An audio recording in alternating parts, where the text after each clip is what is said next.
Officials have acknowledged that some banks may be at risk, but have downplayed worries of a wider crisis. They always downplay worries of another crisis. When does anybody ever upplay worries of a wider crisis? Never, but they always happen.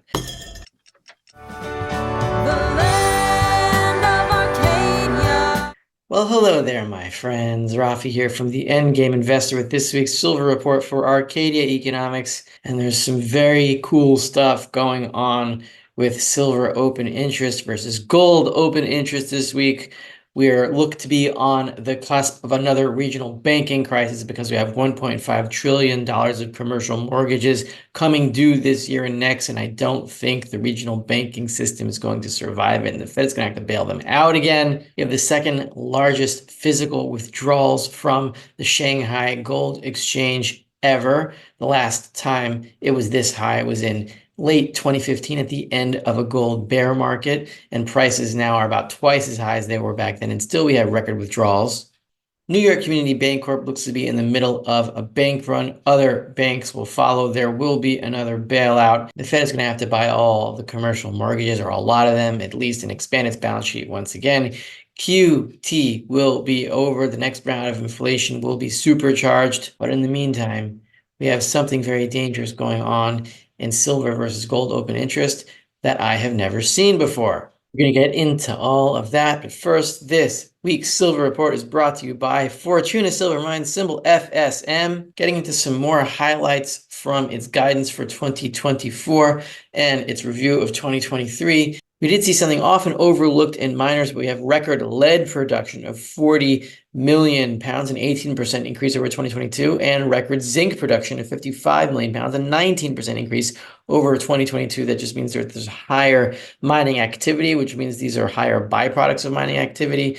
And for 2024, we have gold production guidance between 343 and 385,000 ounces, which is a projected increase of between 5 and 18%, respectively. It's becoming more of a gold miner by the year. And I have something interesting to show you here. You think lead and zinc are not significant or totally insignificant with regards to gold and silver miners. That is not true, because if you look at the price of lead compared to the price of gold, and it's very similar for silver, gold is, of course, in the gold line here, and lead is in the leadish kind of color, the gray color. But we see that the movement is very similar between gold and lead, at least qualitatively. Lead goes way up when when gold goes way up, and it's very similar with silver.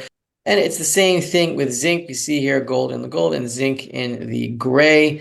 Very, very similar chart here. As gold and silver go up, so do zinc and lead. It's all good for the miners that dig them out. And as the preppers like to say, you need gold, silver, and lead, so not bad here. Now let's move on with this week's silver report. What do we got here? This is from Gold Charts R Us, the second largest physical gold withdrawal ever on record. The record was in July 2015, and that was when gold was at $1,100 an ounce. And all of a sudden, we have this humongous spike in gold withdrawals from the Shanghai Physical Gold Exchange. And if you look at this box, this was back when gold was in a bear market from late 2012 until the beginning of 2016. These were when the record withdrawals were going, and that made sense because, gold was at a very low price relatively, so people in China were taking advantage of that with higher gold withdrawals from the exchange. And all of a sudden, we have this crazy spike here, which is the second highest withdrawal ever, 271 tons for the month. What is causing this? Don't know exactly, but something is going on in China in the gold market. Meanwhile, if we move to the LBMA to see what the vaults are like over there, gold and silver both went slightly down, and silver is hanging around all-time lows at the LBMA vaults. These are the vaults that store for all the ETFs, for most of the ETFs.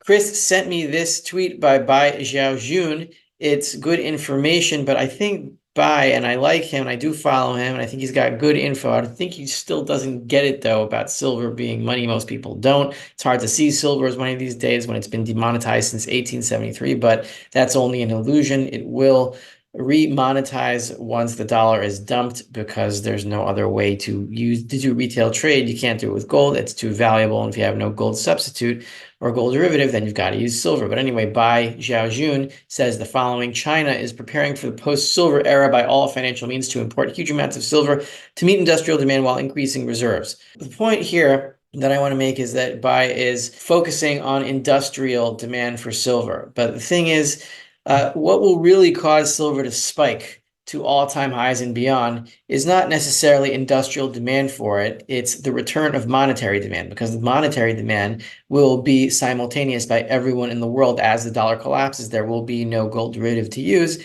and the public all across the world will have to go back to silver. So you have this explosion of monetary demand because of the lack of the ability of the dollar to actually be used in trade anymore. And this is going to spike silver to whatever the dollar amount is going to be, but it's going to be money directly for a while until we are able to establish a new derivative system for it, which eventually will happen.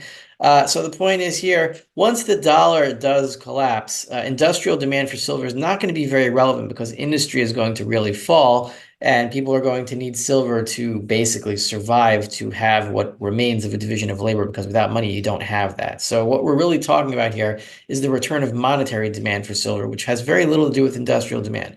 Now, still, importing silver into China for industrial demand, when that industrial demand is not there, that will still be very useful for monetary demand when it does return. So this is relevant, and it does mean that China is stacking silver, at least for industrial demand, but I don't even think that China understands that silver is going to be money also. Now, I wanted to get into this open interest issue, which is very interesting. I've never seen anything like this before in gold versus silver open interest. Open interest, of course, is the number of contracts in the futures market that are open on the COMEX for each metal. So we're seeing here, since it looks like late December 2023, right? Open interest has climbed, has rocketed in silver from about 127, 128,000 contracts to just under 150,000. This number is a little bit, is on a one-day lag. I think it's 149,077, and I'm talking to you on Thursday, February 8th. So we're just under 150,000 contracts, and we haven't been at this number of contracts in silver open going back to June 2023. And only very rarely in the last 2 years have we seen open interest going this high. And when it does go this high, with the price being low and the open interest being so high, the open interest is actually where this black line is now. It looks like we could have a smash in silver over the next few weeks, and that would precede a banking crisis, because usually in banking crisis, silver does collapse very briefly until the Fed moves, and it's not going to take them long to do it. But I'm saying prepare for an imminent smash in silver, because we're in a very precarious situation here. We have a price low, but an open interest high over the past 2 years. So just be careful. I don't know exactly what's going to happen, and it might not be a smash, but be emotionally prepared in case there is one. So now if we move to the next chart here, I show you how open interest highs in the bottom here correspond with price highs, generally speaking, not every time. And there is an exception over here, which I highlighted in the black. So we have over here in 2022, early March, looks like 2022, we had a high in silver and a high in open interest. So if you bought at this high in open interest, it would not have been a good spot. Here too, high in open interest, high in price. Here's another one, a high in open interest and a high in price. This is the only exception here, where we had a collapse in price here, followed by a little bit of a high in price. So if we see something like this, it would be a very minor pullback. But this is the only spot where you would have been relatively safe buying at this open interest high. It would have been in this area, and you would have gone through a little bit of a sell-off, and then you would have been basically even to this day, basically even maybe a little bit down. But if you bought here again, you'd have lost out. If you bought here again at this open interest high in December 2023, that wouldn't have been a good trading position. This all doesn't have to do with stacking physical silver, of course. This is all for trading people. But also, even if you're just stacking physical, be prepared for a little bit of a smash here, and especially because we have a high in open interest and a low in price, which could mean that the shorts are piling on and trying to break the longs here.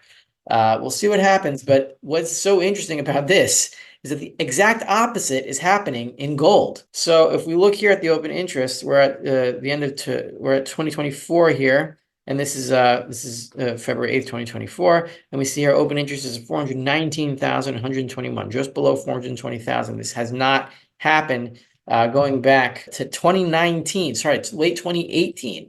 But if we look at this, open interest in gold, the amount of contracts open in gold is at a low, which means there's a lot of fuel for gold to move higher. So then why is silver skyrocketing in open interest when gold is falling? I've never seen this before. Something is going on in the markets that I don't understand.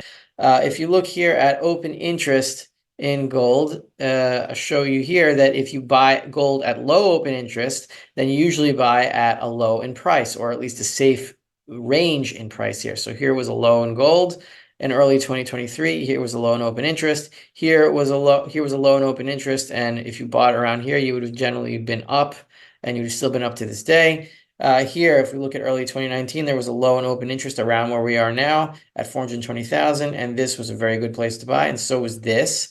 So we're having mixed signals here. It looks like a safe place to buy gold. The only exception here was during this low in open interest around our levels now. It was not a particularly gratifying area to buy gold in, but it would have been safe anyway because we're still higher than that now.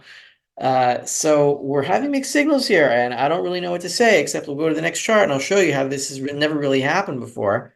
I want to show you a zoomed in chart, but it applies across the years. If you see here, these boxes, these black boxes show lows, and this is gold open interest on the top here versus silver open interest on the bottom here. You can see they generally go in parallel, though the changes in silver are more extreme, as they always are. Whether you're talking about price or open interest, it's a much thinner market. So we have here a low in open interest in gold corresponds to the low in open interest in silver, low in gold, low in silver, low in gold, low in silver. Same here with all these boxes. The only exception is this one. We have a low in gold open interest here and a high in silver here. What is going on? I don't know. Just be careful. I think it has something to do with the banking situation going on here, because if we have a banking crisis that unfolds over the next few weeks, it is likely that silver would be smashed. Gold might go down slightly also, and then the Fed will print, and then everything will slingshot the other way. We've been through this before. We know what it's like. It's always scary when it happens, but it is necessary for the next round to be started. The final chart I wanted to go into before I go into the more deeply into the banking situation is we have three cup and handles going on in gold, and you've probably seen these before, but it looks like the final handle is finally about to break out here. We have this cup from 1980 to 2008. And then this cup from 2011 to 2020. And now we're going on the third cup. And where's the third cup? I zoomed in here. This is the third cup. And once we break above this area, 2150, there's just blue skies ahead. And there's no telling how high gold could go there. We could be in the final financial crisis at that point, and the current banking crisis may have already exploded by the time we actually break through this pattern. Now, I wanted to go a little bit into the details of the current banking crisis that appears knocking on the door with New York Community Bancorp and others of its peers. It's because of commercial mortgage-backed securities, which I've said in many silver reports of the past that the CMBS market, commercial mortgage-backed securities, would be the next thing to fall. And it appears that we are already on our way to this. Let's take it away, New York Times. Around the New York Times, this is from February 7th, 2 days ago. While you're watching this, the real estate crisis looming over banks. A year after the collapse of Silicon Valley Bank, investors are fearing for regional lenders saddled with a mountain of soaring commercial mortgages. We're going down to the relevant paragraphs here. Plunging office occupancy rates and high interest rates are a big reason. The shift in working practices after the height of the coronavirus pandemic has roiled the commercial real estate market, and lenders could face a maturity wall of as much as $1.5 trillion in commercial real estate loans set to come this year and next. So 1.5 trillion. Whoever is paying these rents are going to have to come up with $1.5 trillion. That's going to be very difficult to do with high interest rates and a very falling money supply that continues since 2022. The dollars to fund this debt, to cycle this debt, they don't exist. And so we're going to have another banking crisis, and we're going to have another bailout. It's just a question of when. I think it's going to be very shortly, perhaps a month or two, April, May, maybe June, something like that. Not going to be that much farther. Officials have acknowledged that some banks may be at risk, but have downplayed worries of a wider crisis. They always downplay worries of another crisis. When does anybody ever upplay worries of a wider crisis? Never, but they always happen. Complicating matters, and I've said this, I think, last week. Funding Lifeline expires next month on March 11th. The Fed's Bank Term Funding Program will stop making especially low interest rate loans to distressed lenders. The Bank Term Funding Program is coming to an end. Now, I clicked on this link of maturity wall, and it took me to a Reuters article that says the following: maturity wall of worry. According to Goldman Sachs, some $1.2 trillion of commercial mortgages are scheduled to mature this year and next.